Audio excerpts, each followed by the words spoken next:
नमस्कार, आप देख रहे हैं मिनी न्यूज बुलेटिन। आज है 1 जुलाई 2026, दिन बुधवार। आज का दिन इतिहास में कई महत्वपूर्ण घटनाओं का गवाह रहा है। 1858 में ईस्ट इंडिया कंपनी का शासन समाप्त हुआ। 1862 में भारत के पहले हाई कोर्ट ने काम शुरू किया। 1968 में इंटेल की स्थापना हुई और 1997 में हांगकांग चीन को सौंपा गया। वहीं आज पूरे देश में नेशनल डॉक्टर्स डे और जीएसटी डे भी मनाया जा रहा है। तो चलिए बिना किसी देरी के जानते हैं आज की देश दुनिया, शिक्षा, रोजगार और अंतर्राष्ट्रीय जगत की सबसे बड़ी और भरोसेमंद खबरें। शुरू करते हैं आज की बड़ी खबरों के साथ। आज से पूरे देश में विकसित भारत गारंटी फॉर रोजगार एवं आजीविका मिशन ग्रामीण अधिनियम 2025 लागू हो गया है। अब पात्र ग्रामीण परिवारों को पहले के 100 दिनों की बजाय 125 दिनों के रोजगार की कानूनी गारंटी मिलेगी। सरकार ने राज्यों और केंद्र शासित प्रदेशों के लिए 95,692 करोड़ रुपए से अधिक की प्रारंभिक राशि जारी की है, ताकि मजदूरी भुगतान और विकास कार्य बिना किसी रुकावट के चलते रहें। इस योजना का राष्ट्रीय शुभारंभ 2 जुलाई को आंध्र प्रदेश के तिरुपति जिले से किया जाएगा। चलिए अगली बड़ी खबर का रुख करते हैं। दिल्ली में मतदाता सूची के विशेष पुनरीक्षण अभियान की शुरुआत हो गई है।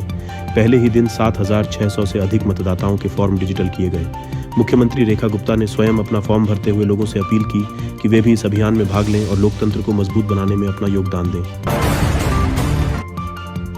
विदेश मंत्री डॉक्टर एस जयशंकर ने जानकारी दी है कि भारत ने 26 देशों के साथ 28 migration and mobility partnership agreements किए हैं।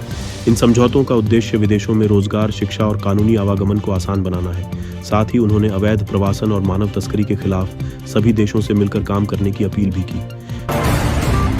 करीब 40 वर्षों की शानदार सेवा के बाद जनरल उपेंद्र द्विवेदी सेवानिवृत्त हो गए हैं। उन्होंने कहा कि भविष्य के युद्ध थिएटर कमांड संयुक्त रणनीति और आधुनिक तकनीक पर आधारित होंगे।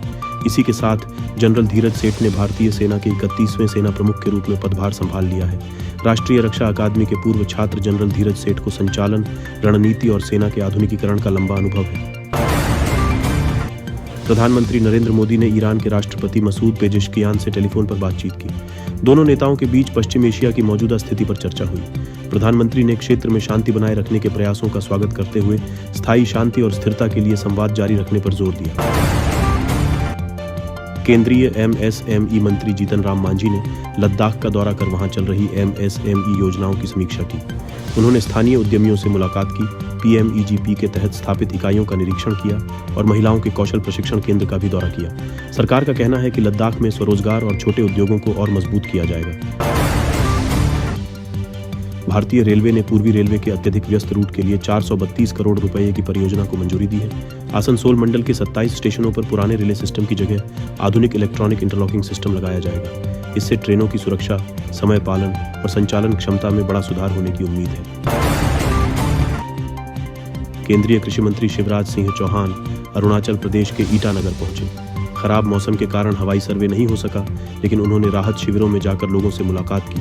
उन्होंने कहा, जब तक हर प्रभावित परिवार तक सहायता नहीं पहुंचेगी तब तक चैन से नहीं बैठेंगे।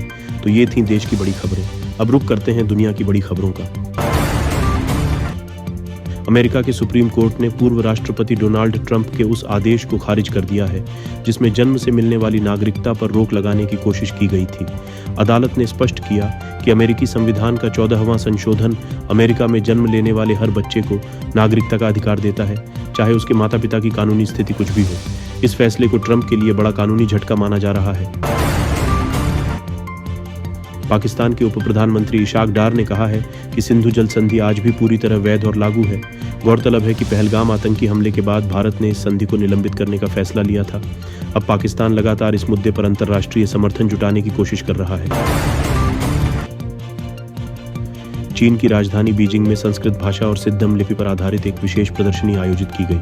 Sanskrit ink in the courtyard नाम की इस प्रदर्शनी में भारत और चीन की साझा सांस्कृतिक विरासत को प्रदर्शित किया गया।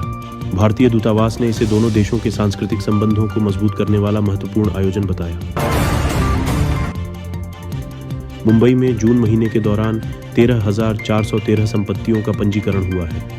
यह पिछले वर्ष की तुलना में 16% अधिक है और जून महीने का 14 वर्षों का सबसे ऊंचा आंकड़ा माना जा रहा है। विशेषज्ञों का मानना है कि बेहतर मांग और खरीदारों के बढ़ते भरोसे से रियल एस्टेट सेक्टर को मजबूती मिल रही है। भारतीय रिजर्व बैंक ने चेतावनी दी है कि आर्टिफिशियल इंटेलिजेंस यानी AI आधारित साइबर हमले आने वाले समय में बैंकिंग सिस्टम के लिए सबसे बड़ा खतरा बन सकते हैं। RBI ने बैंकों से साइबर सुरक्षा और डिजिटल निगरानी को और मजबूत करने की सलाह दी है। विशेषज्ञों का कहना है कि AI जितनी तेजी से विकसित हो रहा है, साइबर अपराधी भी उतनी ही तेजी से नई तकनीकों का इस्तेमाल कर रहे हैं।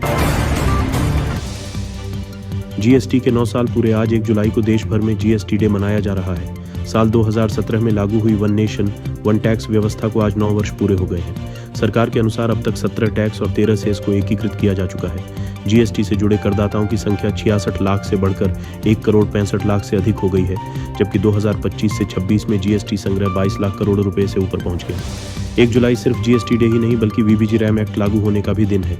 एक तरफ देश में ग्रामीण परिवारों को 125 दिन रोजगार की कानूनी गारंटी मिली है, वहीं दूसरी ओर GST व्यवस्था ने अपने 9 वर्ष पूरे कर लिए हैं। सरकार का दावा है कि दोनों कदम आर्थिक विकास और रोजगार को नई गति देंगे। अब बात करेंगे स्वास्थ्य, मौसम और रोजगार से जुड़ी बड़ी खबरों की, जिनका सीधा असर आपकी जिंदगी पर पड़ सकता है। और स्वास्थ्य से जुड़ी एक अच्छी खबर सामने आई है।